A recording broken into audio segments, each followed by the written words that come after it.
Yeah, it's there. Okay. Are we ready to roll? Yep, I think so. Well, if a few that haven't muted microphones could do so. If you wish to make any comments, just press the space bar. It temporarily unmutes the microphone, and you can make your comments. Thank you. When I was asked to do the critique about a month ago by the committee, and I don't think anybody on the committee actually knew a little bit about my history, because in a way this is particularly apt.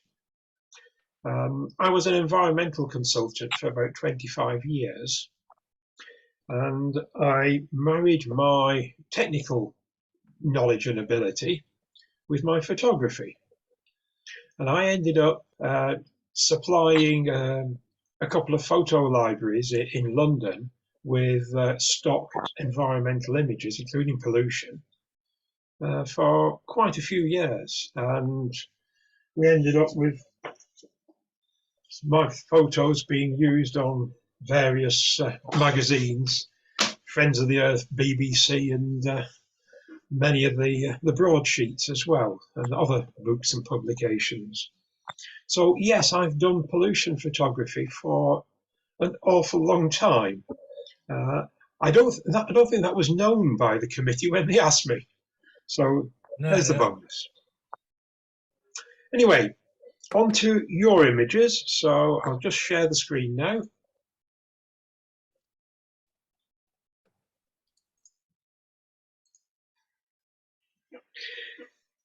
As is always, my critique of the images is my personal view. Other people may have strongly differing views to mine. That is the nature of art. What pleases one person doesn't necessarily please another.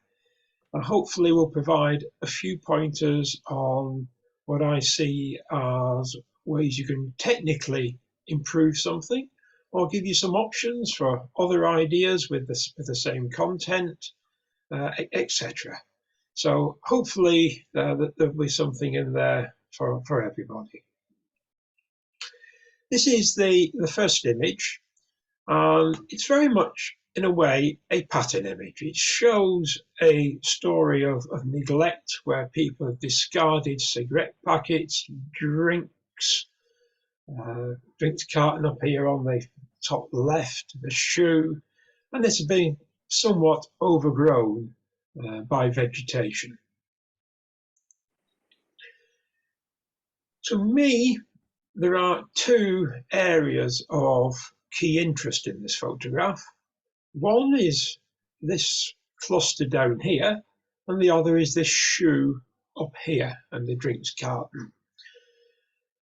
And my eye tends to jump between this area down here and the area at the top, and doesn't really settle on either of them, as the center of the frame really hasn't got any debris and pollution and waste in it. For me, I would have been tempted to have zoomed in on either of those two areas. I'll just do a zoom into the bottom. And I think something like that, I know it's not really sharp, the depth of field on this image isn't quite as good as it should be, but I think there is a more interesting image to be gained looking close in. That fills the image with the offending material, doesn't leave you a blank space. You can still see the environment in which it is. You know exactly what it is and where it is. You can do the same with the shoe at the top. I think that is stronger than the whole image capturing it. Yes, a bit more discarded material, but I think photographically not as powerful. As I said, this upper half of the image is extremely sharp, but this lower half is falling out of focus. The key focus point being up here, where the focus point needs to be somewhere around about here, with a small aperture to ensure all is sharp throughout the frame.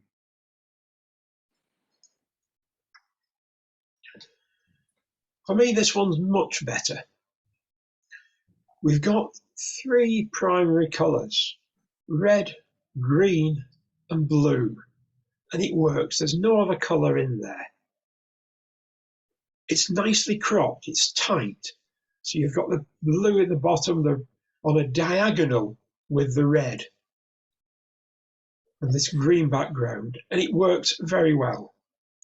I think this is discarded metal foil type coated paper or plastic that has been blown into a tree, and this is the sort of material that really does not easily decompose.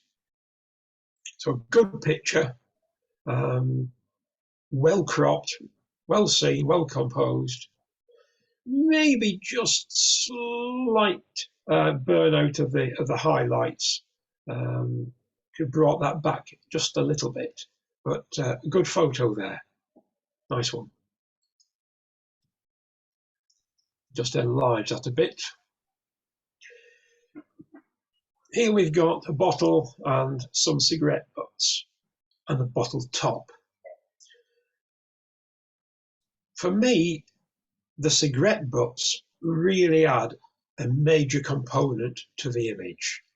I think if it had just been the bottle, it would have been much more boring. I think the cigarette butts just add this extra dimension to it. One problem that I have, though, is this bottle top. It's by far the brightest object in the entire image, and as such, it keeps pulling your eye to it, whereas this bit here is where the story is. And I think, very much like my comment on the first one, if you'd zoomed in a bit more and cut that out, or bent down and picked this up and got rid of it, it would be better. I think there is more of an image by closing in. As I zoom in, because this is a widescreen computer monitor, we lose a bit of format. So you can imagine a little bit cropped off left and right to make an optimum crop. But I think that would be stronger than including this white bottle top. Also, the bottle is almost horizontal. Horizontal lines in composition are static, they're calming. And this really should be a provocative image, showing the abhorrence of leaving this waste in the environment. So you could have rotated your camera slightly so that this bottle was more on a diagonal going from bottom left to upper right. And I think that would have created a stronger dynamic than a fairly horizontal bottle. So a bit of a crop, a slight rotation of the camera, and remove the bottle top, and I think it would have been a stronger image.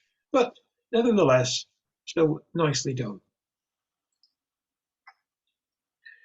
Now this is one image that has baffled me a little bit. There may be a little bit of a film of oil on the water, but it doesn't really come across in this image. What this image shows to me is reflection and ripples in the water. Not only that, the image quality here of the two birds really falls a bit short.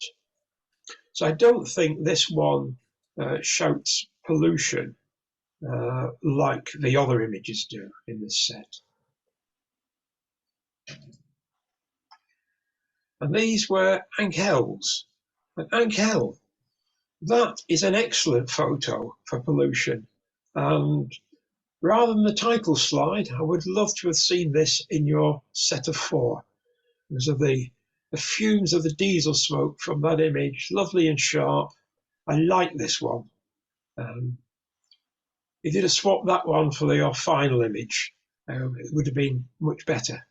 Like it a lot. Thank you. Here we've got a You're welcome. Here we've got a beautiful, misty, atmospheric shot of a tree. You could think it's mist, but it is clearly smoke from the brownness of the tone, which is scattering of the particulate rather than the water droplets you get with mist. And it's more blotchy than you would get from morning mist. So it is smoke. And the final image that is created by that smoke, I think, is really beautiful. And I really like it. For me, however, this is more a beautiful image of this tree and its shape and the light than it is of one saying pollution.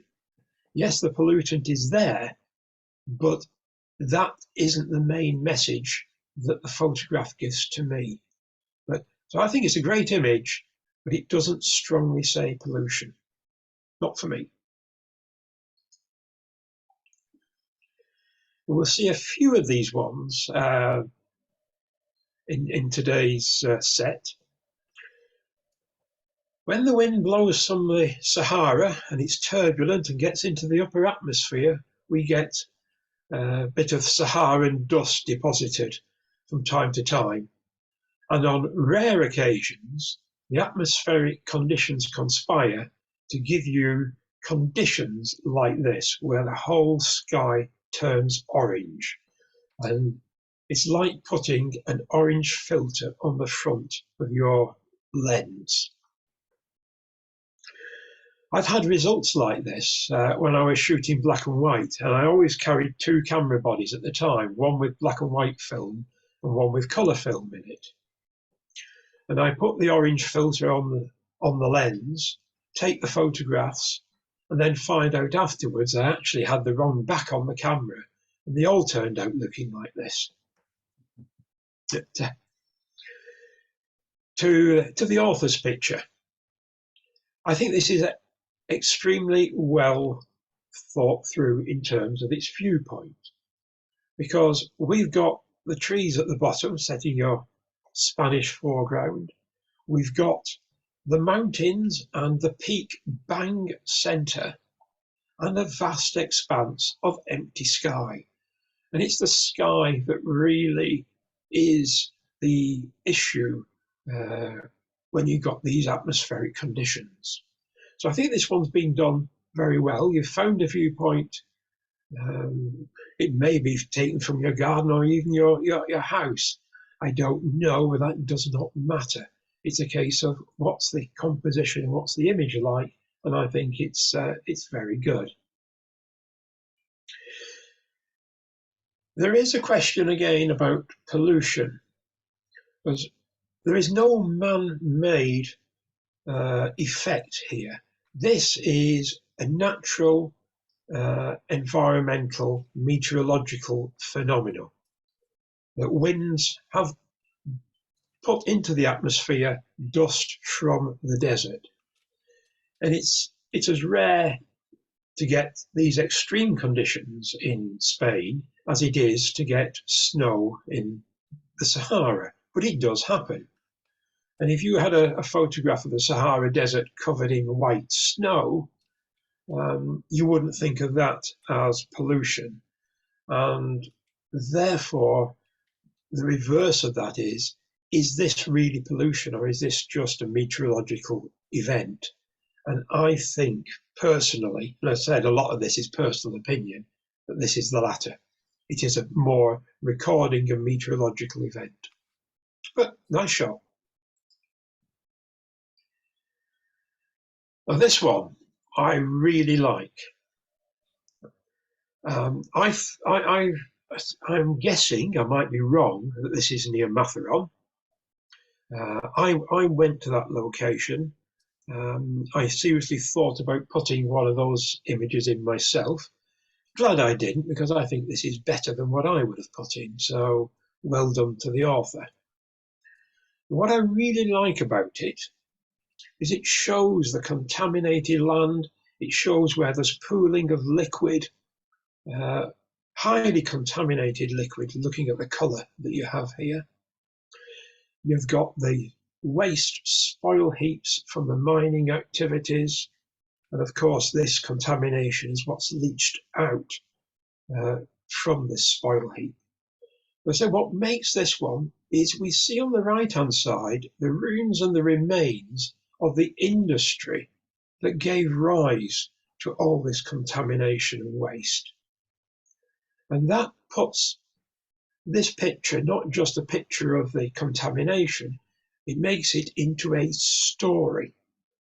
The story being the industry that has created the waste that has created the land contamination. And I very much like your composition here on this image. On the downside, the verticals aren't vertical. These buildings are leaning, the chimney is leaning. You just needed to rotate it a little bit. But I find one thing that is bigger as an issue than the tilting, and that is the colour balance. The colour balance is off in this image. I've taken it into Photoshop, given it a quick tweak, and that is tweaking the colour balance. And I think that is a far stronger image than the red cast and lack of contrast in the original. Hopefully you can see the difference coming through on your monitors and screens.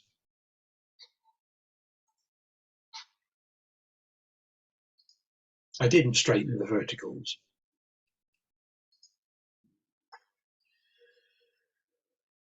This shows just what an extreme problem faces the country in trying to clean up the awful contamination, which is a legacy of the industry at this location.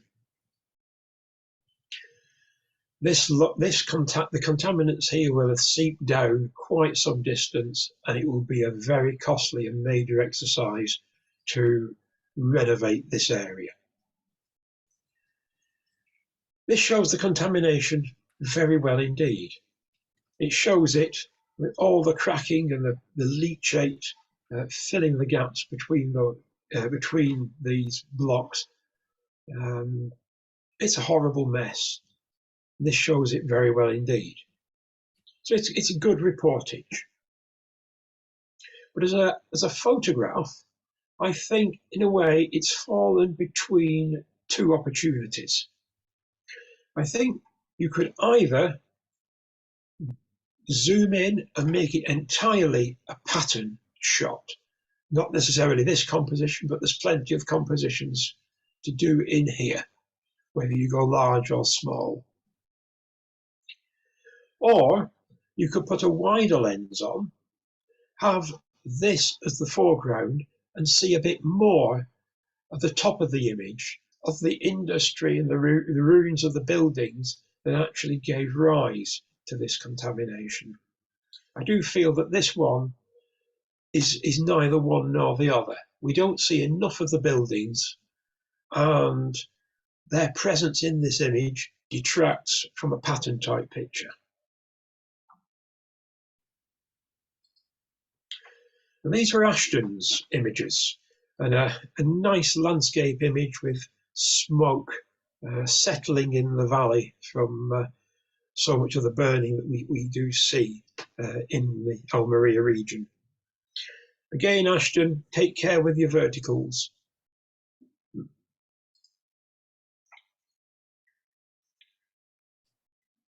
This one I found a little bit of an enigma for me. Is it pollution or is it abandonment? And the reason I'm a little bit puzzled is here we've got a beer bottle, which is 3/4 full, even looks like it's still got a bit of head on the beer, a bit of foam on it. We've got an upright beer can. The pole is pushed into the beach for the umbrella, which looks to have blown off behind. And the fact that this is all collected here but doesn't look washed up, there's no sand on top of anything, it looks like somebody may have been sat here, gone off for a paddle or a dip in the sea, and the wind has just blown the top of the umbrella off.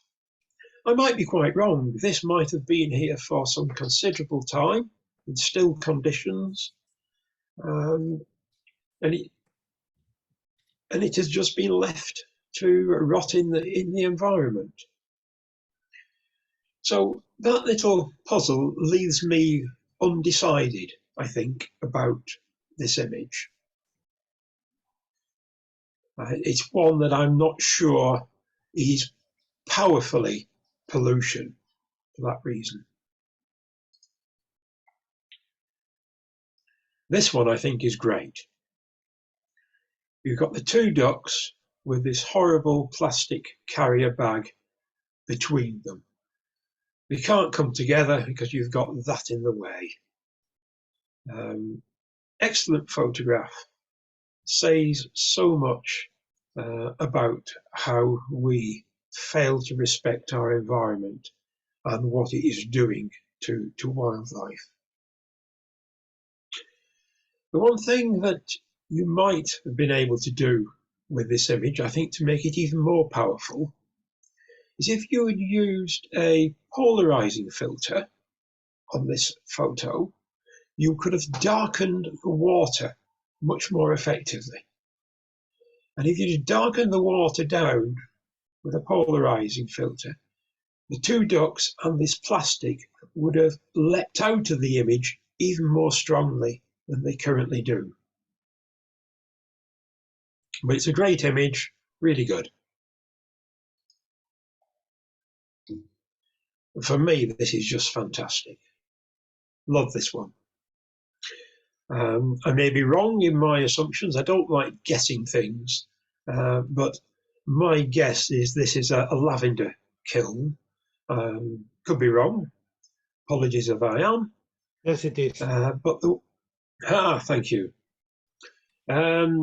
But that dark smoke, at the time of day it's been taken, with the low light, the warmth in the image, and then the smoke making the sun even redder, and the positioning of the sun partially behind that smoke plume, this is excellent. And we've even got a man down at the bottom working the machinery. Excellent image. And this one is in a similar tone to the one 2 images ago, where we've got a bird, the bird's chick clearly on the nest, and a plastic bottle. But for me, this one is nowhere near as strong as the earlier image.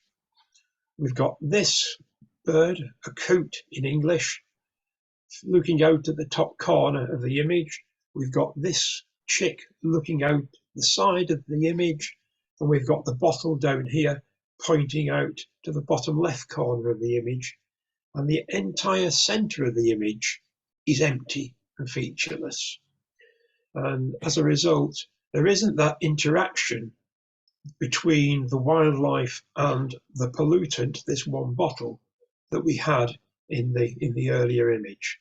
So I don't think this is as strong as that image. And these are Emilio's. A couple of very nice ones in there. Thank you, Trevor. Sorry. Thank you, Trevor. You're welcome. Thank you. This image I really like. It's full of mood and atmosphere. And it's an image that the author has worked hard to create. We've got an old armchair with absolutely gorgeous lighting on it. We've got plastic chairs. We've got discarded cones and the light catching this one and catching that and catching this branch here. I absolutely love the lighting and atmosphere and mood that this has created.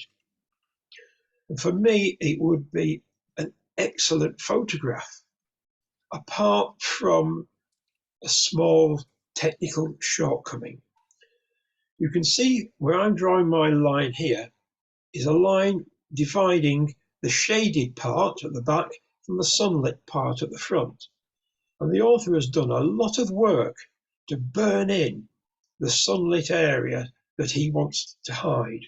But if I zoom in, you can now see here an area where the masking hasn't been so good.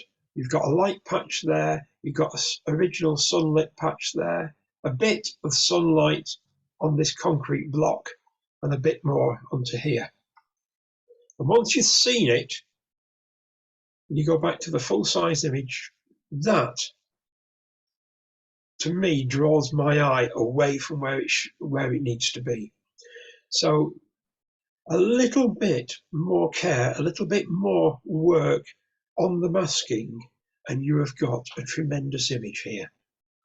But overall, I still really like it, despite that shortcoming. Great image, well thought through, and great to see you realizing that something needed to be done about this foreground to make the image that you've created. Good one. And this one, the author has tried different technique. This time he's desaturated most of the image. And we have a couple of abandoned cans down here in a heavily desaturated, not totally monochrome image. I'm getting me, Joe. Yeah, so I've Me, Joe. muted. Thank you. Thank you. Right. The main interest, the pollutant, is these two cans down here that have been abandoned on this coastal wall. Yes, the image as it's presented shows us the setting. It shows us where those cans have been abandoned. But they are quite small in a very large frame. The other thing is there are some very strong graphic shapes. There is a bright white rectangle here and a semicircular globe shape here. And for me, both of those elements are stronger elements than the cans. And as a result, they pull my eye away from the cans. This you could have darkened down somewhat to try and put more balance back to the cans. But I'm not sure that is necessarily quite enough to give them sufficient importance in the overall image. It's a very good and courageous effort trying to do something different, try a different composition, and I really commend the author for trying that. But I do find these elements just a little too strong. Now this one's a great pattern shot of a horrible amount of debris. This has either been accumulated over a significant time, either by wind or water. And as you can see from the soil at the top, some of this is very old and covered in dust or mud. What we've got here is a series of horizontal bands. We've got a fairly greyish neutral band at the top, a blue band here, an almost natural band there, and an orange band at the bottom. And it does create a very interesting artistic effect. But studying this, I wonder to what extent that has been added in post-processing. If you look here at the natural soil colour, and then look down here, the natural soil colour changes from its brownish grey to blue. And again, in between here, it's blue. So I do wonder if this has been added to some extent. Does it detract from the image or does it add to it? That, I think, is a matter of personal taste. It certainly adds a new dimension to the image and lifts it away from the usual into something a little bit different. I'm not going to pass a judgment on whether I prefer it or not, coloured or not coloured, because I think I would need to see both versions. But nice one, like it. Now this one is taking colouring to the extreme. Some false colouring gone in here on these cans and bottles, very much creating a pattern shot as an abstract image. You still know it's pollutants. These have been discarded in some area which is got leaves on the ground. You know exactly what it is, but the author has decided, I'm going to make an abstract, colourful image from it. Well done for trying that. Again, this is one of those images where individuals say, I love that, or I hate that. And that is, again, entirely personal taste.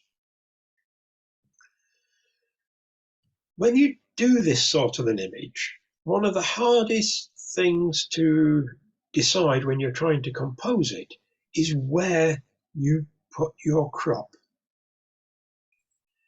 And for me, the one thing I find troublesome is this blue area at the top.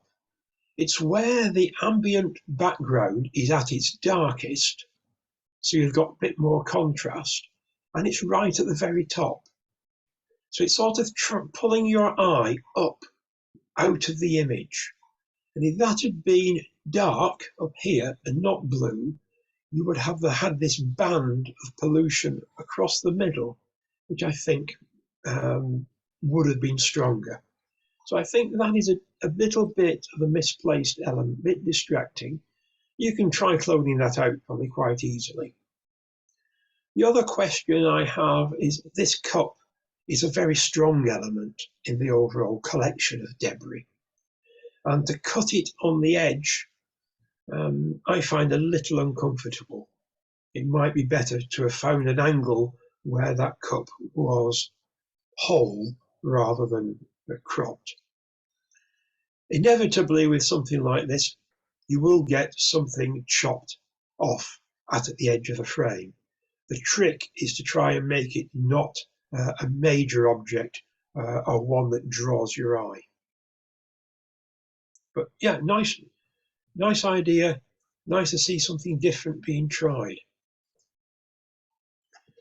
And these are Frank's images, and I like this one with the concrete pillars, and I suspect this is the location that Frank had for his shot with the coloured stripes.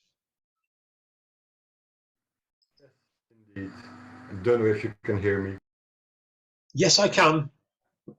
I didn't change the color in the middle there, in the second one, I think. I didn't change it to blue. I did desaturate a little bit at the top, I think, and saturated a little more in the bottom, but I haven't added any blue, if I remember well. So that leaves me fascinated as to what caused the blue color. More pollution. Well, it's a basement, and I took it with my phone, so it's very possible that the light was different in the two areas, and maybe because it's not very good, that it does have a tendency to turn things a little bluer. It's very well possible. Mm-hmm. No, well, thanks for the clarification. At the end of the day, it's not how and where, it's what the final image looks like. And I think that banding of colour, personally, for me, works. Thank you. Thank you.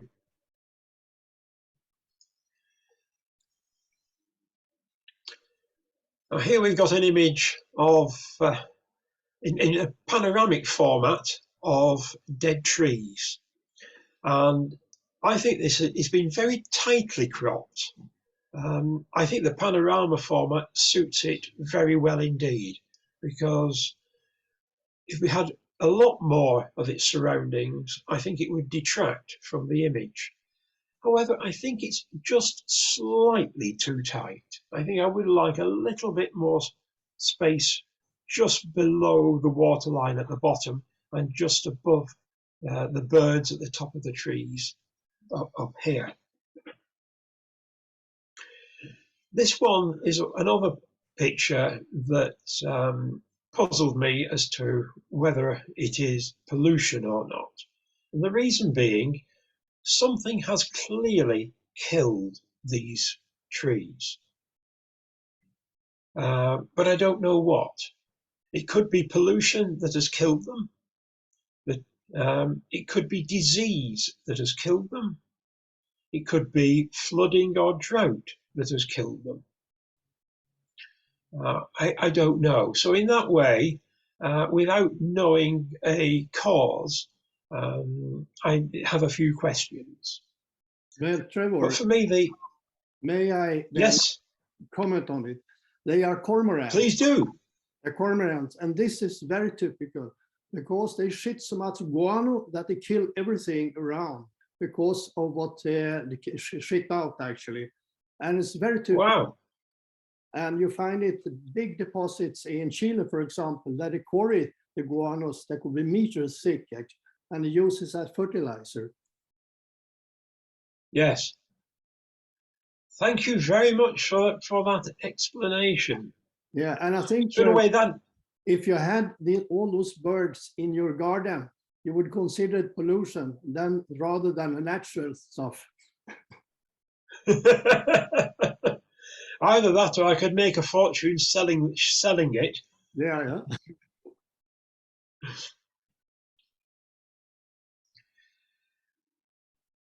The one thing with this image, though, that strikes me is it's about one stop overexposed. I put it into Photoshop and I just darkened it down a bit. And I think it's stronger. I couldn't darken it down more without getting some blotchy type artifacts in the sky. But hopefully you can see the difference between the two. It's just a bit overexposed, a bit too light. Darken it down and it becomes a more punchy image, a bit more powerful.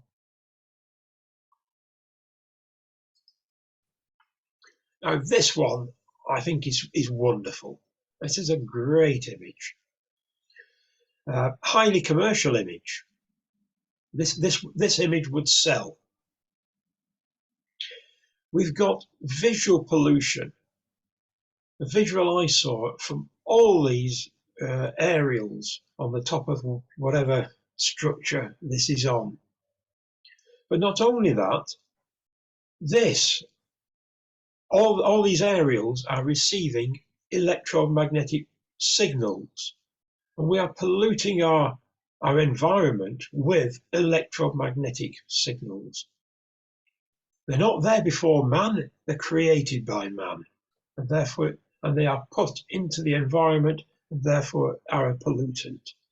And this is a great way of demonstrating a pollutant that is invisible to the human eye. I love the cropping. You've got it absolutely spot on. This is a great image. The one thing that I would do is I would clone out these on the left hand side, and I just this morning put it into Photoshop to do exactly that. And I find that to be an even stronger image than with this part of an aerial just sticking in. And it took me just a few seconds in Photoshop to remove them. But that is a great image. Love it. And I normally do not like extreme panorama formats. And I don't think I've ever seen one as extreme as this. However, I absolutely love it. I think this is terrific. It really shows the skyline And what's so good is you have put this factory with its plume coming out right bang dead center. And as you look along, you've got more pollutant coming out from here, a bit more over here. I think that is a tremendous image. I can't improve on it. I don't know whether you did it by a single image cropped down or whether you did it by stitching separate images together to make the panorama. Superb. Well done. This one is another one for that deep orange Sahara dust day. To me, it's a little bit of a missed opportunity. It looks like it's been taken off a balcony overlooking the sea. The palm trees tell you roughly where you are, but there's an awful lot of clutter down here at the bottom that detracts from the very nice palm trees. These are the natural environment, and what you want to do is contrast this light with it. And I think by trying to include this palm over here on the right, you have just clipped the palm on the left. And this looks like Mahacca Playa. There are lots of nice palm trees around Mahacca Playa and clumps of palm trees that you could have gone down onto the beach and got a different perspective on without lamp standard, TV aerial lamp standard detracting from the image. So for me, not as good as the previous images, but overall, you've got a couple of tremendous images in there, Goran. Very, very good indeed.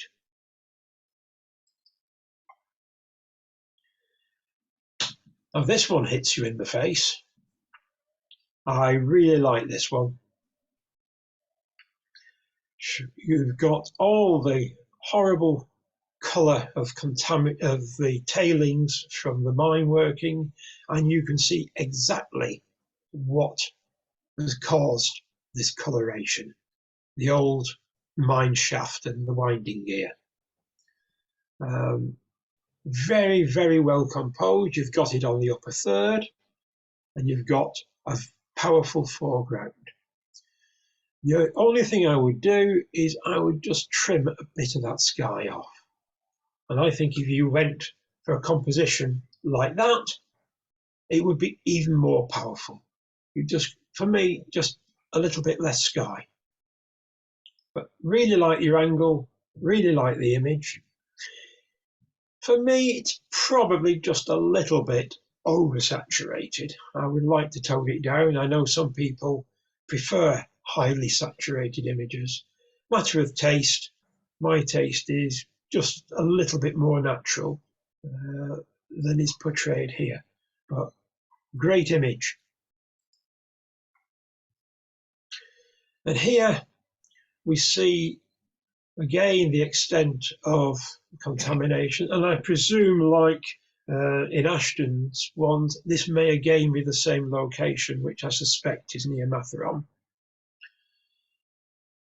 Great colour in here, great photographically, depressing if you're thinking of the environment or the cost of cleaning it. And we've got all the runoff. You can see the gullies that have been created by the water that has run down here and formed this pool of ghastly water, picking up contaminants on the way. With this one, I would do a small crop again, but I would take it off the bottom. I don't think this little bit down here adds too much to it. I would like to emphasize this pool. So a slight zooming in just gives a bit more emphasis to this pool. And you start noticing things like the reflections of the gullies in the pool, which, when it's too far out, you don't tend to notice quite at first glance. Now this one's got a lovely shape, taking your eye through the image. From bottom corner, on a diagonal up to here, diagonal up to the distance, and then you explore the mountains. And even this route in the mountains takes you, in a way, continuing that as a sloping Z shape through the image. Great clumps here showing just how this contaminant has clustered and been partially eroded. You can see the different colours of the different minerals, and another great image. And like the other two, what I would do is I would trim a bit of the sky off. I'll just zoom slightly and take it about to there. And I think that just gives a bit more emphasis to the foreground, which is a key subject, and places the mountains nearer to the top of the frame. I just think it's a bit more impact.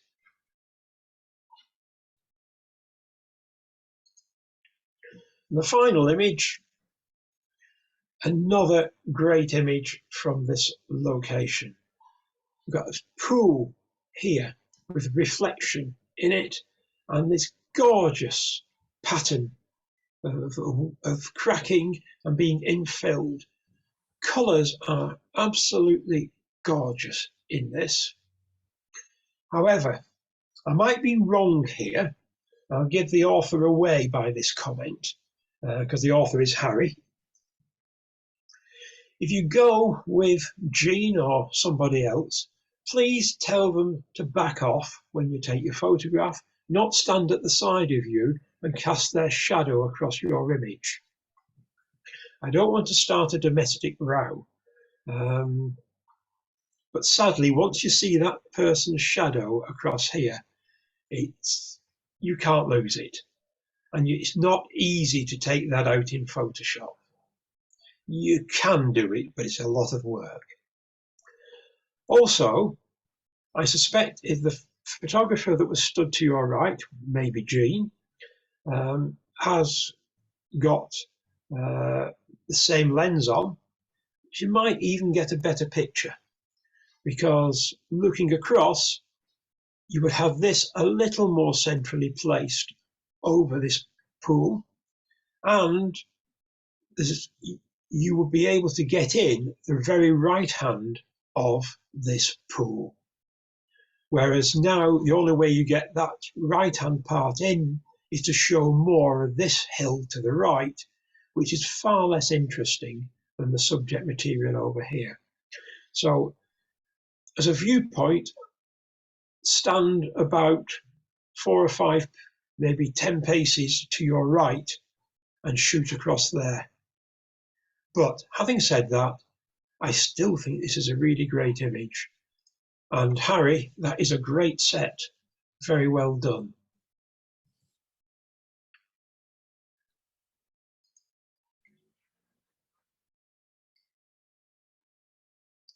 This photograph shows all the wind-blown litter that is built up around these bicycles. Now, either these bicycles have been parked here for some time, or it's been a fairly windy day to blow all this litter in this far up the wheels in the time that they've been parked.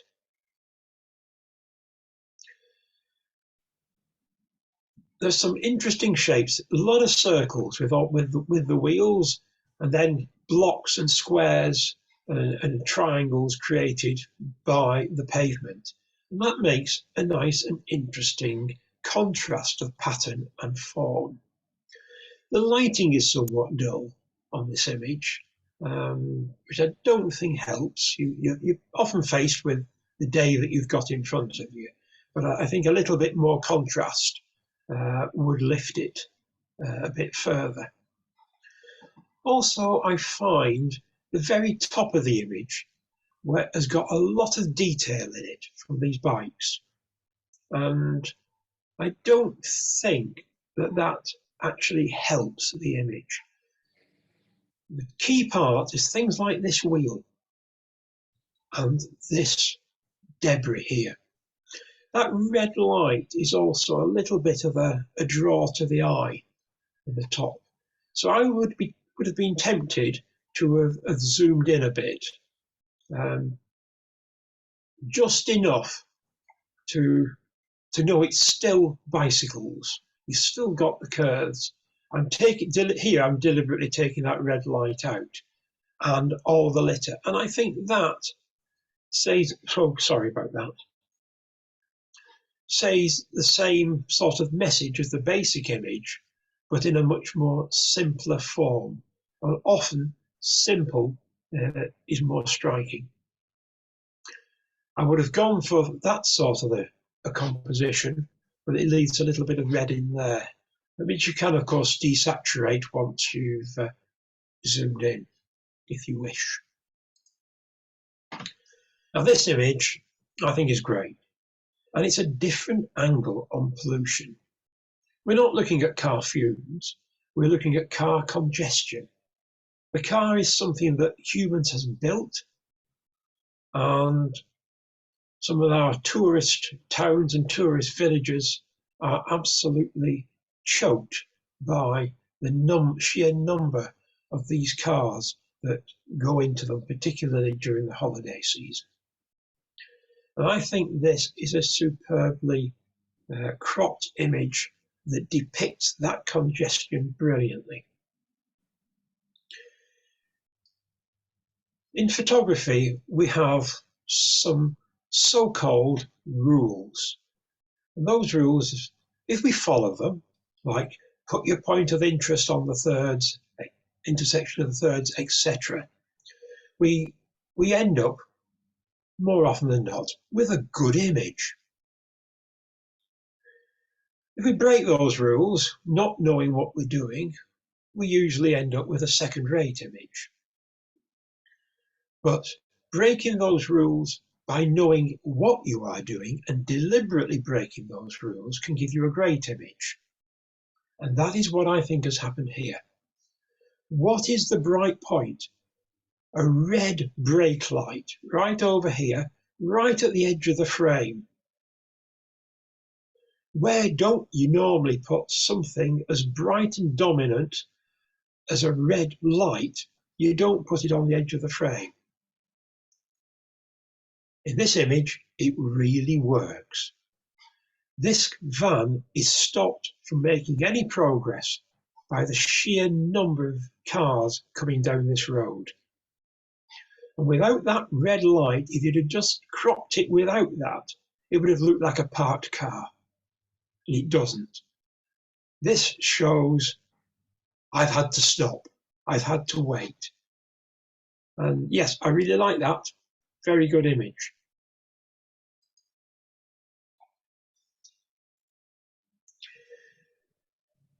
Garden smoke from a garden bonfire, probably.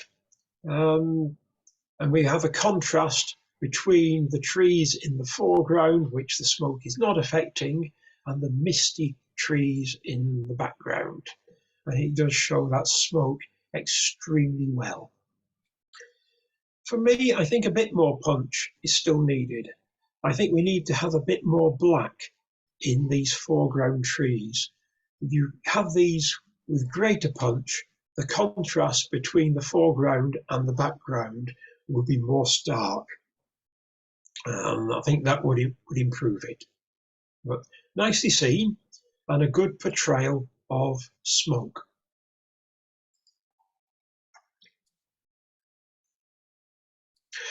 This one fooled me at first, as I thought, this is seaweed, where's the pollution? But no, the pollution is somebody has discarded a ladder on the coast, just left it there to rot. That ladder is man-made, it's not natural in the environment.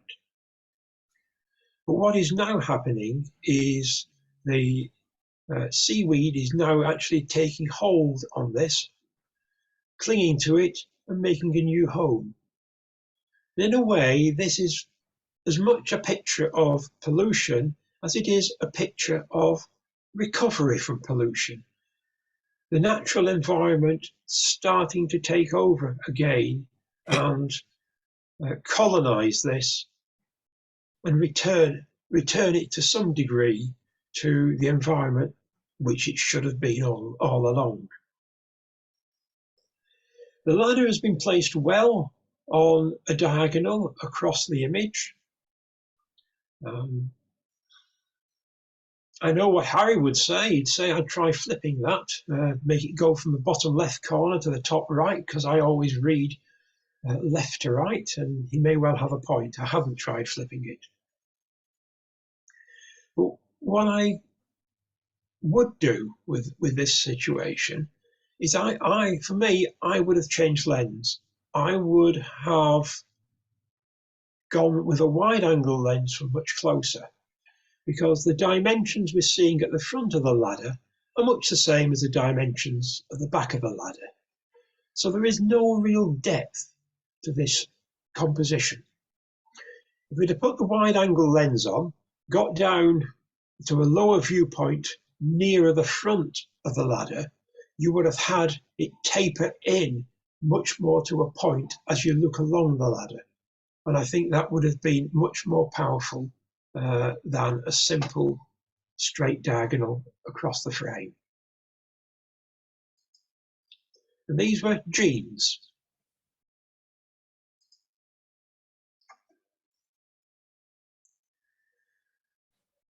Here we've got an excellent bit of composition. We've got something discarded. I don't know what it is. It looks a bit like the inside foam of an industrial fridge or freezer or something like that. It could be something else. I don't know. But what I do know is it shouldn't be there. This has been dumped in the environment along with all this plastic and other material. Very depressing when you come across something like this. But what makes this image for me is the viewpoint and composition. Because just follow this. You have got a superb lead-in line around here to this. So the eye goes on a journey through your image. The only thing I would have done is I would have actually have cropped the left-hand side off and a bit of the bottom off. By zooming in, I can't crop the left because of the widescreen monitor that I have. But hopefully you can see the point. If you can mentally crop off that bit on the left and have this starting at the bottom left of the image, taking you through, that tighter composition, I think, gives more emphasis to the waste and debris that has been irresponsibly left in this location. We don't need quite this amount of foreground, and you would lose that highlight at the very top left, which does pull the eye away. But nice one.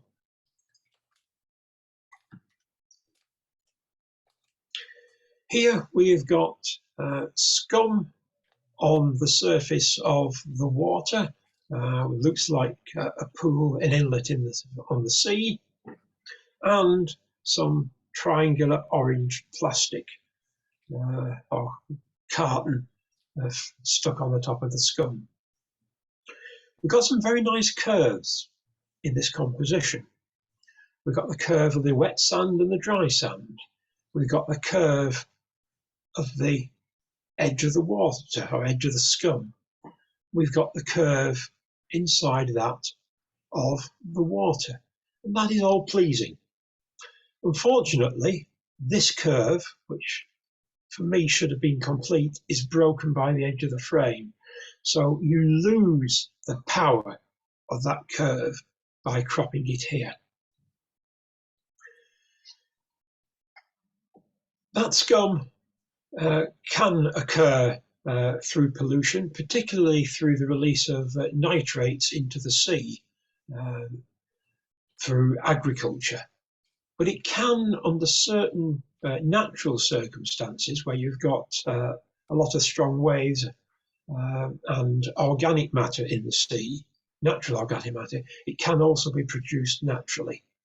But this certainly isn't. This, beyond a doubt, is the hand of man. And it's the dominant item in the image. But for me, given its dominance, it is a little bit too small in the frame. Yes, it's placed on the thirds, but it's still too small. And I think a stronger image would be going in and zooming in on that. You've got various possible compositions. You still know it's water. You still know that there's scum, and you've got this package which shouldn't be there. And I think there is a far stronger image to be had from that than there is from the zoomed out one.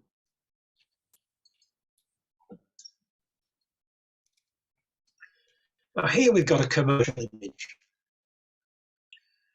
A vast amount of deliberate dumping of building waste, domestic waste, all kinds of stuff that really shouldn't be here. A terrible eyesore. And that would sell as an image on waste. It's nicely put together. You've picked out a single object and decided to focus on it, but show us the rest of the scene. The only thing I find distracting is this van up here. My eye just keeps going up there. I like this graffiti across the top, and it might be worth just trying to darken the light and white bits of that van down a bit more, just so that it doesn't pull your eye. And I would also just try to darken this white bit up here. I tried cropping just by zooming in slightly and taking that out. And that's an alternative approach.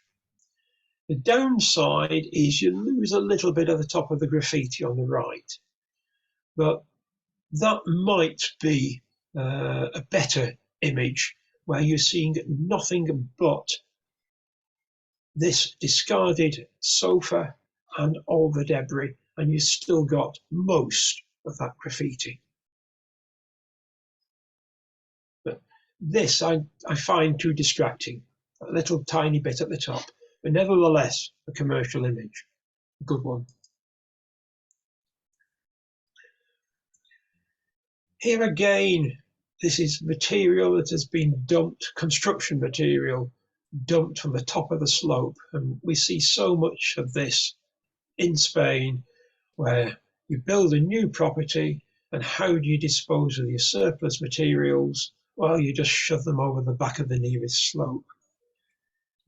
A practice that hopefully is now dying out, and areas that are so badly contaminated and spoiled are recovering and being covered over.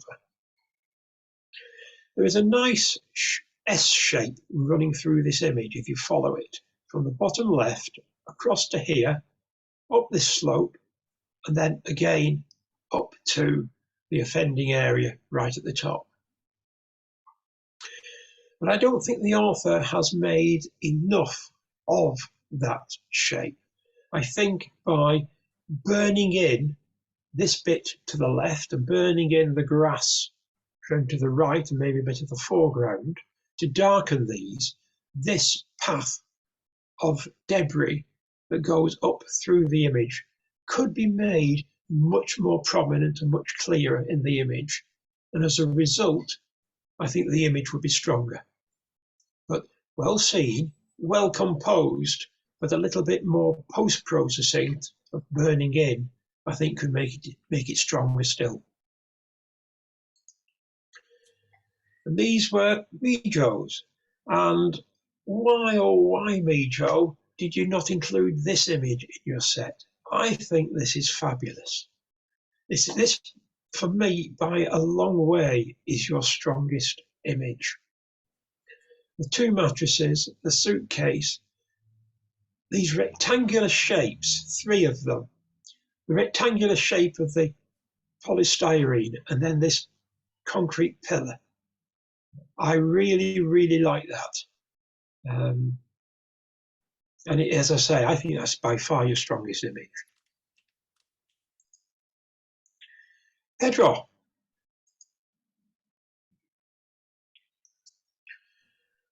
The first image shows the aftermath of a storm at sea, which has whipped up all the sea vegetation and deposited it on the beach. I think most of you will recognise this is now looking towards Villarico from Vera Playa. But for me, this isn't pollution. This is a natural process. Before man came to Mahaca and Garucha and Villaricos, this is what the beach would have looked like. We have artificially cleared this natural material away so that we can use the beach for recreational purposes. What has happened here is a natural storm at sea and a natural process to put back onto the beach material that would in nature normally be there if it wasn't cleaned away by man. So for me, this one isn't a pollution image and doesn't really meet the challenge. I can see why you think it meets the challenge, because it's not normally there and it's been brought there by the sea, but it's man's clearing of it, which is the artificial act. Also, some of the highlights are a bit burnt out. You've got totally white burnt out clouds, and the spray here in the sea has been burnt out. So the dynamic range of the image is just isn't quite there. Here we have another representation of that very, very strange day or two with the orange skies. Here, Pedro has seen an interesting, I've given the game away who it is, apologies. The author has seen an interesting building, normally would look white, and decided that's going to make a nice contrast to depict this orange sky. I think it could be enhanced because all the interest for me is in this area. We've got a lovely orange sky, we've got an interesting shape of the building, but the bottom half of the image is scrubland with nothing but a concrete block here in it. For me, hasn't added anything to the picture. In fact, it detracts from the main subject. Also, this little sign here, right on the very edge, that I find, because it's on the edge, detracts from this building. So if you actually just zoom in, and I'll zoom into about there, pull it down, it's exactly the same picture as the author took. But we now have the building, the background, and the sky. And I think that is a far more powerful composition. There's no distraction on the left. This fills the lower third, and this empty orange sky fills the upper half of the image. I think that is much more powerful than that image. So when you're out, think about different options. You may take one photo of it. Don't stop at one photo. Try something different. Try a second photo. Try something different again. See what works. Now this one I think is great. I really like this. You've got very strong colours. People might say oversaturated. It's bordering on that for me, but it's striking. You've got a really strong, simple diagonal of a contrail through an empty blue sky with this lovely band of yellow at the bottom. And don't forget, yellow and blue are complementary colours. So this strong yellow at the bottom as a strip balances the blue in the upper half of the frame. And this time the author has got the horizon in exactly the right position, unlike in the previous one. Just enough to show where it is, but left the entire image as sky. And I think that's an excellent image. Really like it. Well done.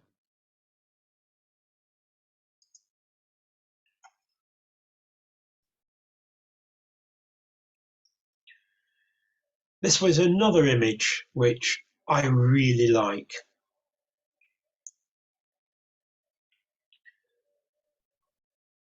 We've got a discarded panuelos tissues box on the ground, but what makes the image is the shoots of the bougainvillea that offset that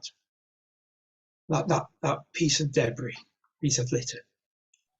It's a simple background, simple colour palette. I do very much like this.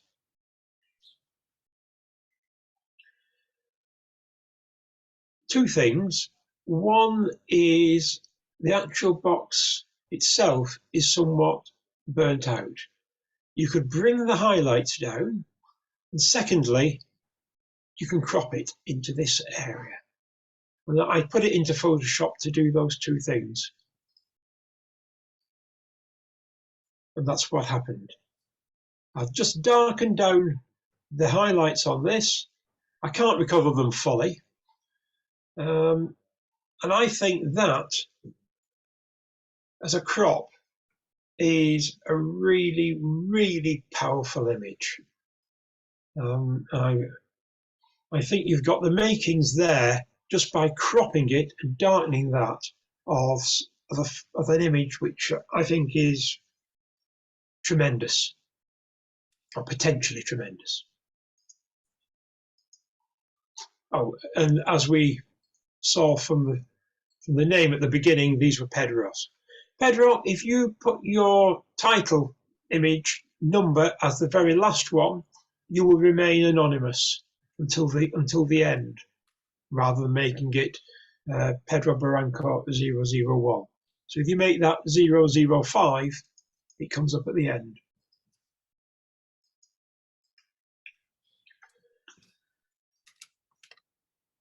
Now here we've got a very strong classic composition. We've got the road coming in from the bottom left. We've got the road coming in from the bottom right with a triangle taking us to the intersection of the thirds where you've got the trees.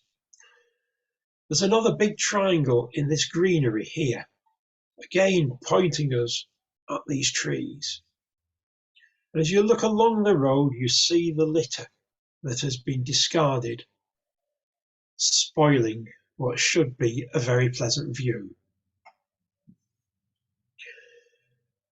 As a photograph of pollution, it does show that this otherwise very pleasant view has been spoilt by this litter and waste. And that, in a way, is the message that this photograph delivers. But as a photograph of pollution, I think you might have had a stronger photograph of pollution if you'd have got in close to this debris over on the right hand side. You wouldn't have had such a strong composition as you've got here, but by making that a bigger element of your image, I think it would have said pollution more strongly than the image does in its current format. Now this one says pollution all day long. You can see this is old plastic, different types of plastic, and you can see the problem that we have with it, in that this plastic is now breaking up into fragments. And those small fragments get into the food chain and pollute pretty well everything, get into the washed out and into the gills of fish, gets eaten by animals. And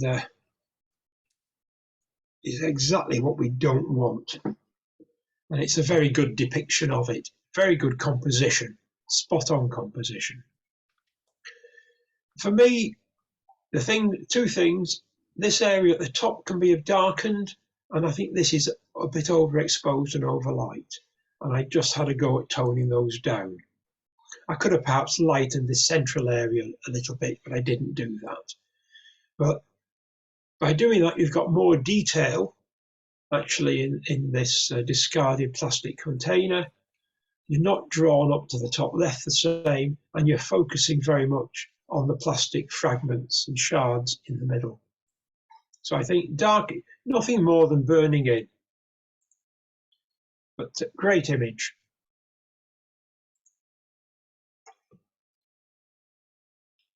Here we've got another image of plastic discarded in the environment.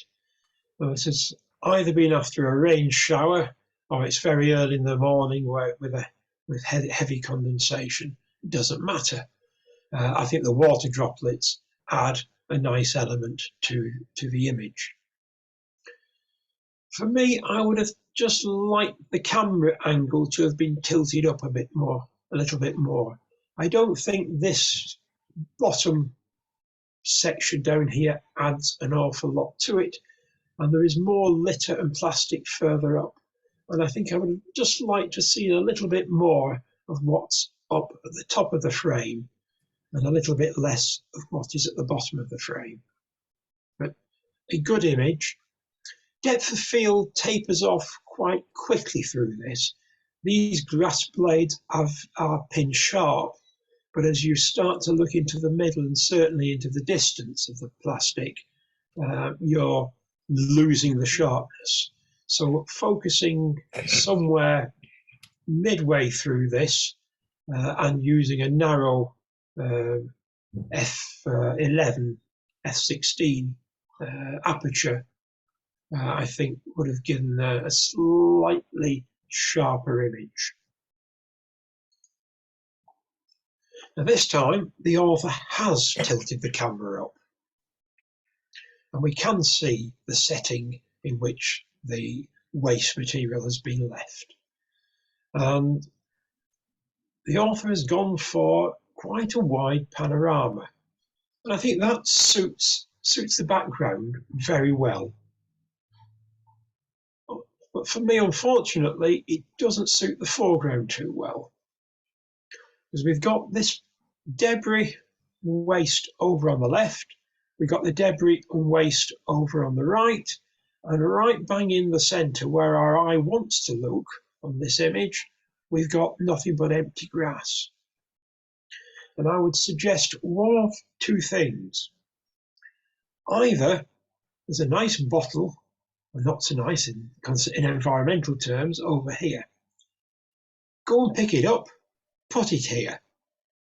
You're not causing pollution, you're moving pollution. Or alternatively, move your feet 2 or 3 paces to the right and have that where it is as the centre of the image. At the moment, with this on the very extreme left and this on the extreme right and nothing in the middle, it falls between the two.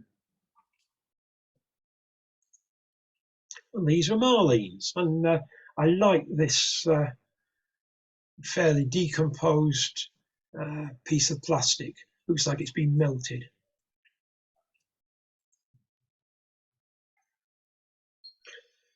I mentioned commercial images a couple of times, and this is a commercial image. We've got a story here. We've got the animals foraging in all this waste which has been dumped on the foreshore, on the beach. We've got 2 people who look like they're scavenging for a living, looking for mollusks and other seafood scraps that they can find. And there's a nice diagonal between these animals and the people up there. So this image not only says pollution, it also says lifestyle and poverty, and as such is a commercial image in that respect. Given this opportunity, for me, I would have waited around. I wouldn't have taken one picture. The cattle will be constantly moving, foraging in this.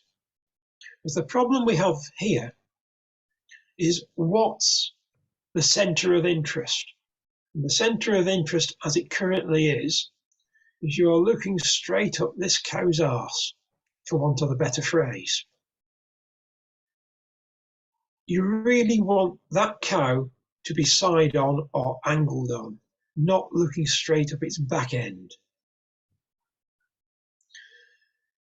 And that, in terms of commercial, would restrict the image, but also from an aesthetic, photographic, artistic point of view, you really don't want that cow there in that pose.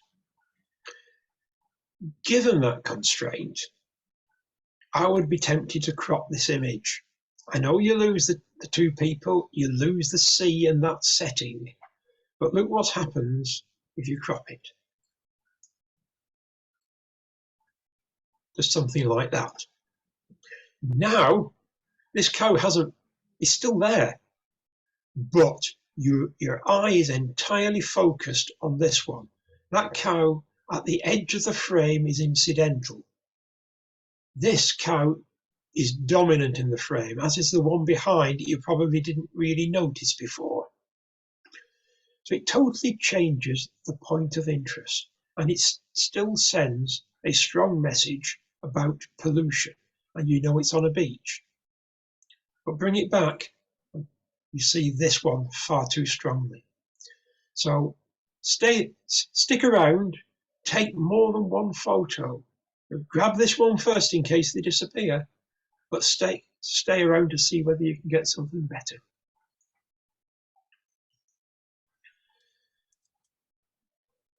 Now this image, we've got a primate eating and another primate with food, and we've got some bits of litter in the background behind this monkey. Yes, there is pollution, there is waste here, but for me, if I look at that image, I see a monkey eating food, quite probably in captivity. The pollution element is fairly minor in the scheme of things. I would, on this case, zoom in. If you zoom in and lose a lot of the other edges of the frame and distractions, you see the monkey with the food, just the same as before, but the polluting material is now an important element of the overall image, rather than just something in the background. So it's a much stronger pollution message than that one. Also, it's about one stop overexposed. That you can mostly correct in Photoshop just by darkening, or any other software, just by darkening it down.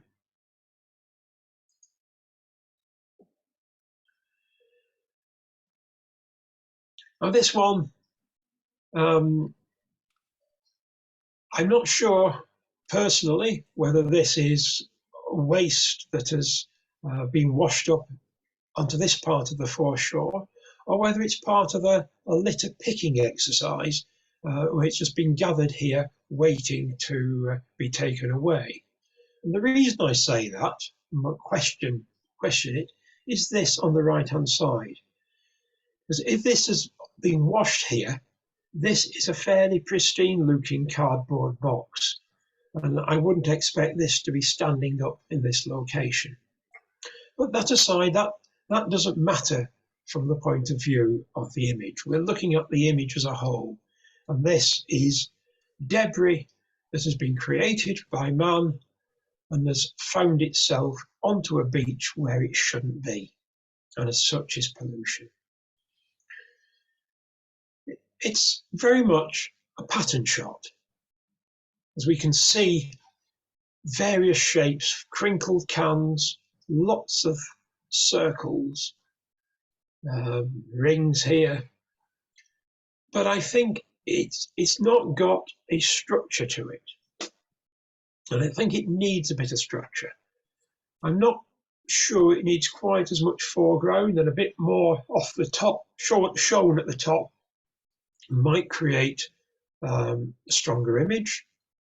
But what I do like about this image is these curves and the shape of these cans. We've got these intersecting curves here.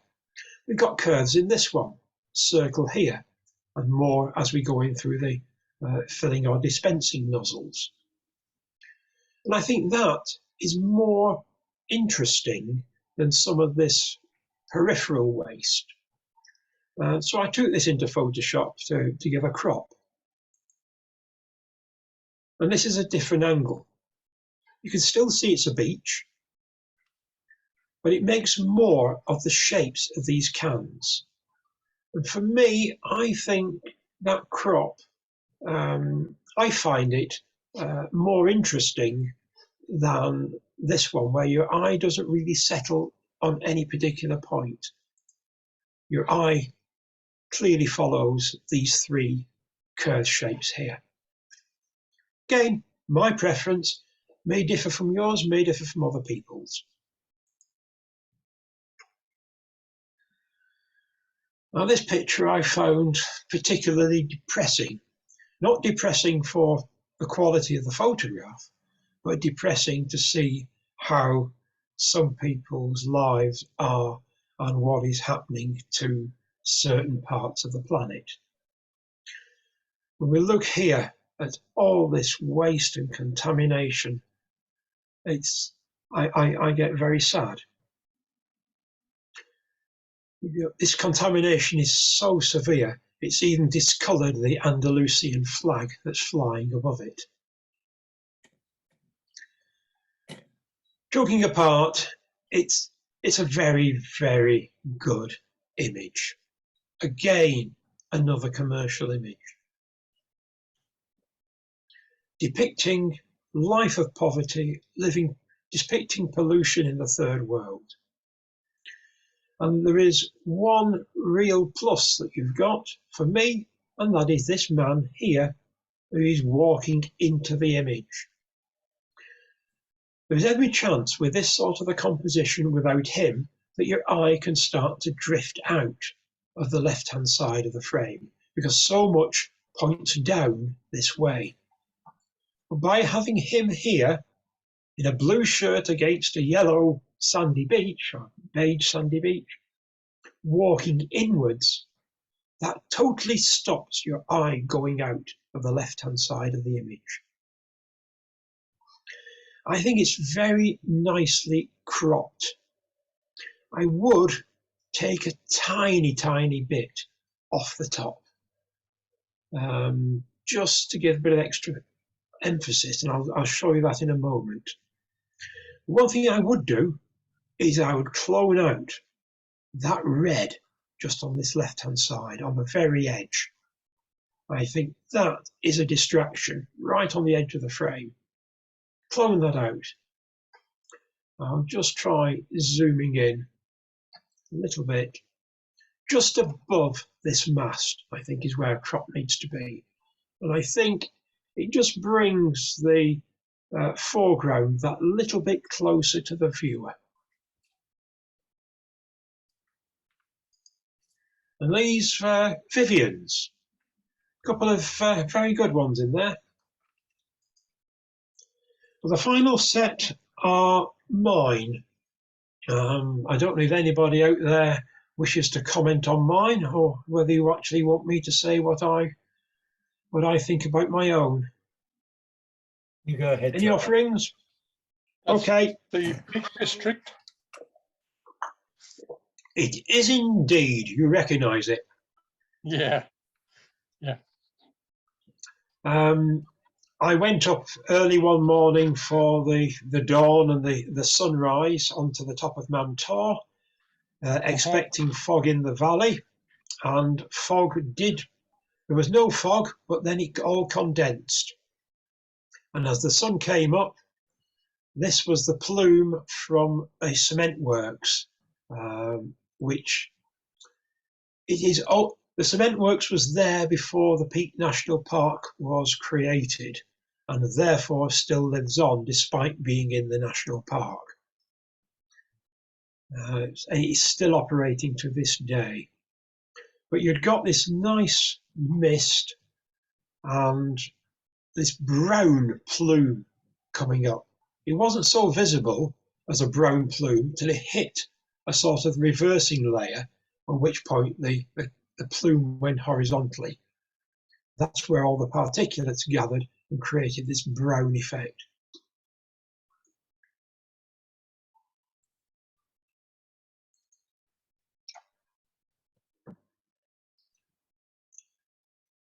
This one is the remains of an American US Air Force plane that crashed very sadly on Bleaklow in the Peak District.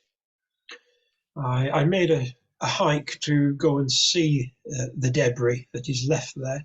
It is pollution in that it is left in this otherwise pristine environment, but the remains of it have deliberately been left there now as a tribute and memorial to the 7 crewmen who were killed when this plane crashed.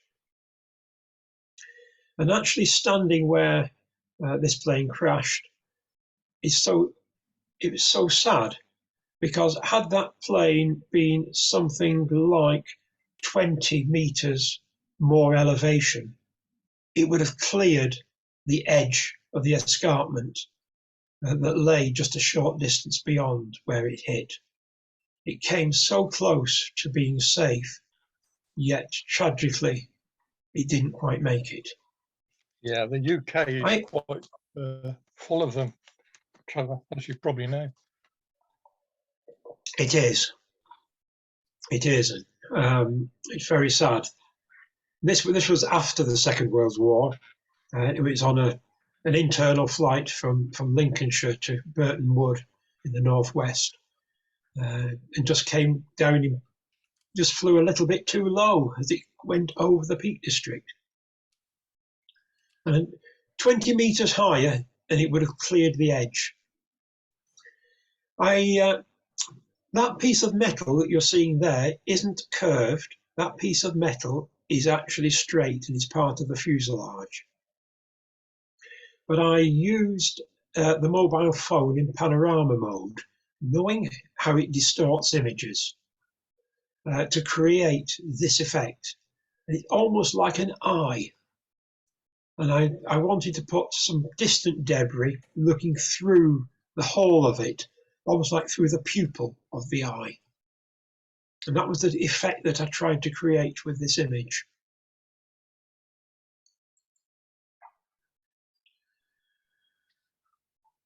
This is not far from Santa Fe, the other side of Almeria City.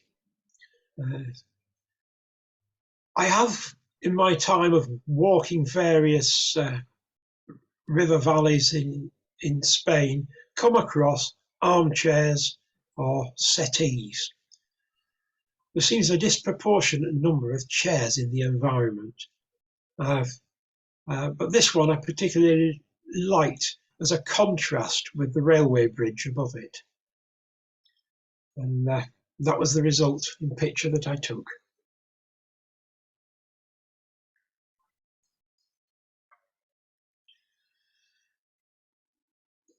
Firework displays are normally a celebration, and that's the whole purpose of them. But fireworks are pollutants. They produce a lot of polluting smoke, and we get the bright colours from various metallic elements in there, the phosphorus, the sulphur. And that is a significant source of air pollution. It's not just a bonfire that might be with it, it's the actual smoke of the fireworks themselves. But I deliberately found a composition here where I wanted to include the crowd as a foreground. I thought that was an important compositional element to the image. And I managed to get a position fairly centrally so that when a symmetrical display occurred, I ended up with a fairly symmetrical image. That is my last one. I didn't include this image because this image is I'm afraid quite old. So I only wanted to use newer images in the picture. But anybody who knows it, this is South Wales, just outside Port Talbot.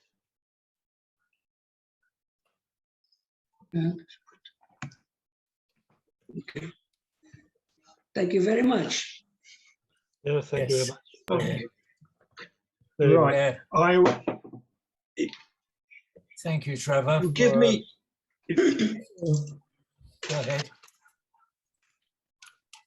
If you give me a moment, I'll show you my top images. Okay. Thank you for an excellent critique. Very well done. Very detailed and Yeah.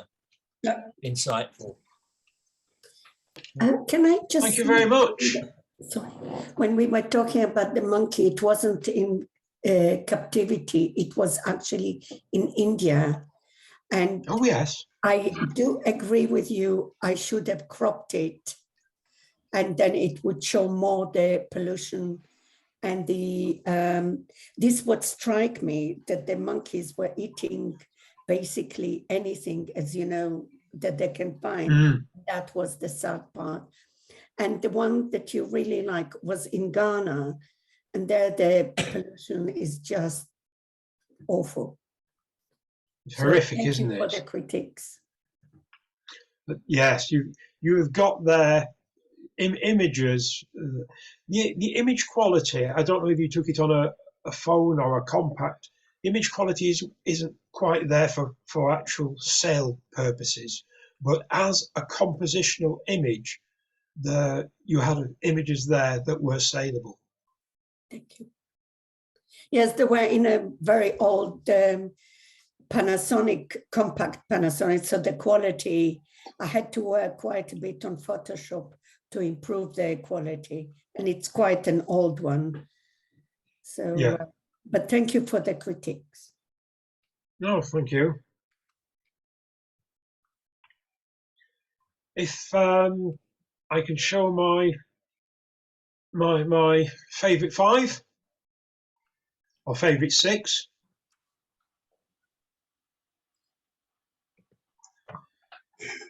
Where am I up to? Oh, sorry. I will just get to the ones I want.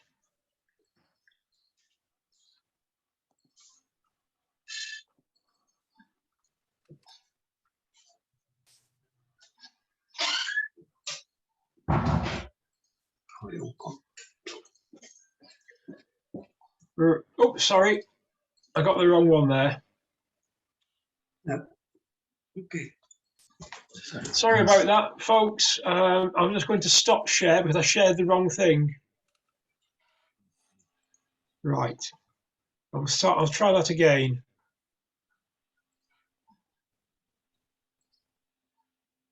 Can you see that? Yep. Yeah. Right. Despite its shortcomings that we discussed earlier, I so much like the composition of this one that it made it through to my final selection. I've got to say, I struggled in my final selection. There are images which I think were very, very good indeed that didn't quite make it. So please forgive me if any of your images are not included and you don't agree with my final 5. What I would say to the committee, I don't know how end of year John Michael Trophies images are selected as a shortlist, but please don't go off my final 5, but look at some of the wider ones in here as well, because I have swapped and changed which images are in my final 5. This one was in, this one was out, and this one's now back in again. And the same might apply to a couple of others. But this one was Ashton's, and the reason is I like so much the composition of this spoil mound. I like this pool here, and I like the buildings on the right-hand side. And I think as a story, that is just so powerful, even if the image processing isn't quite as good as Ashton normally achieves. Trevor. This one speaks for itself. Tremendous. I'm now going to own up and say, say that I've actually put 2 in from the same author. The reason being is I think both of them are superb. And if that's not acceptable, I will narrow it down to just one from that author. But it is an author who doesn't regularly feature in the top images, so hopefully you can keep both of them in there. That's still to come. This one, despite not masking fully, I think the atmosphere, the mood of this is tremendous. And that one's in. And this one, despite not cloning those out, I think that's a terrific image. So stark, simple, very, very strong message from Goran. And my last one is also from Goran. And if I have to choose between the 2, again, I'll swap that in and out. This one is my favourite of Goran's 2 images. But I really like that. That's excellent. And those are my choices. Harry had some great images. Yeah. Jean had a great image of that congestion. Both of those were in. Both of those had come out. So please do think more widely than just the ones that I've finally selected. But Goran, in particular, you produced 2 tremendous images there. Yeah. Thank you very much, Trevor. Thank you. Yeah. Thank you. Cheers. Right. No, that was excellent, Trevor. Very detailed, very erudite as usual. Very well seen. Yeah. Yeah, I agree. I thought the critique on the ladder was good, because it would be perfect, as Trevor was saying, if you got down low with a wide angle, it would be probably the best one of the lot for me. But yes, it shows pollution and recovery. Is what I liked about that. Yeah. Yes. Right. I think there were some excellent images in there. Very, very high standard. Yeah, I really was quite surprised by it. Yeah. Shouldn't say that. Yeah. Yeah. Well, I've got to say I was. I will hold my hand up, because I voiced some concerns earlier in the year that this challenge might be too difficult, and therefore we might want to think of a different subject.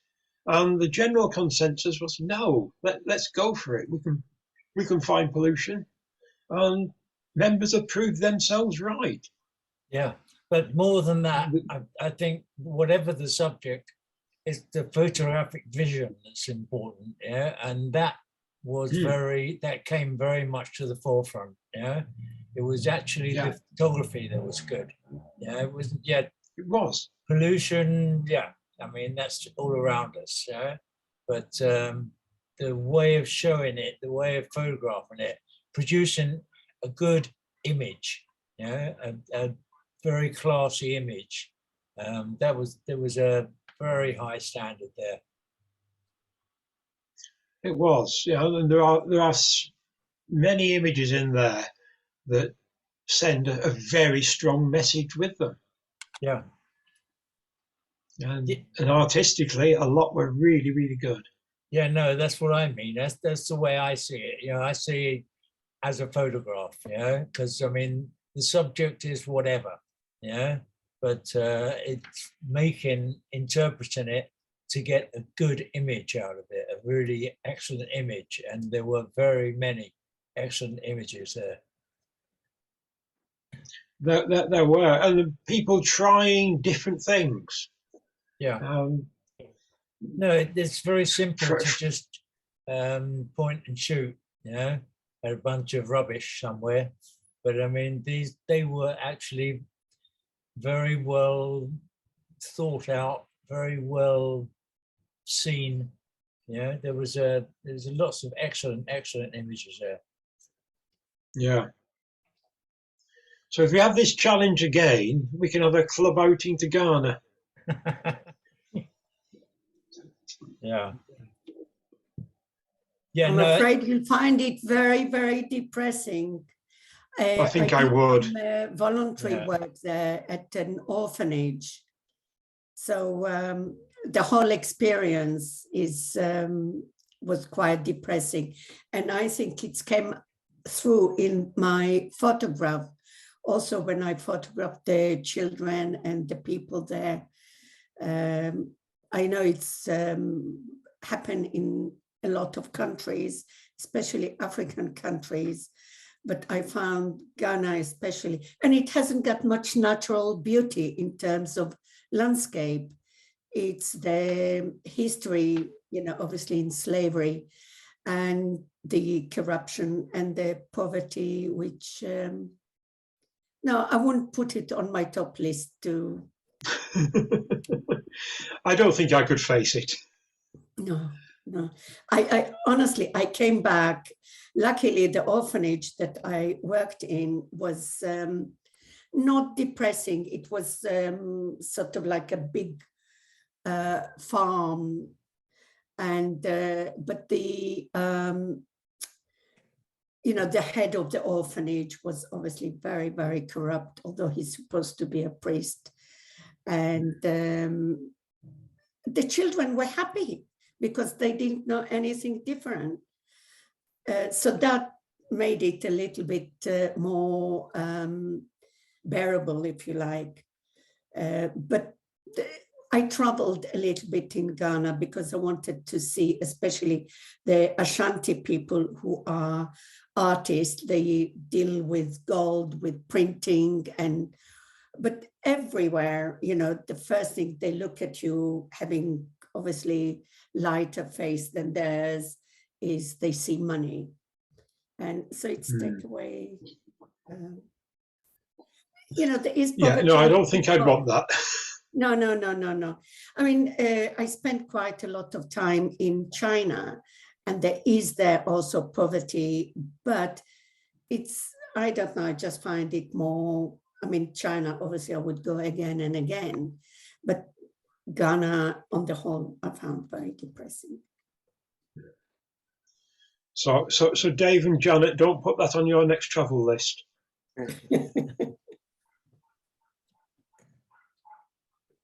Frank, I did like your some of your treatments that you were trying in those images. Yes, I try to do something you more. Put some work in. Because it's a depressing subject. And I know I can't produce some of the photos that I've seen from other people that could be used commercially and are really in your face. So I thought, without going to look for these things, try to do something a little different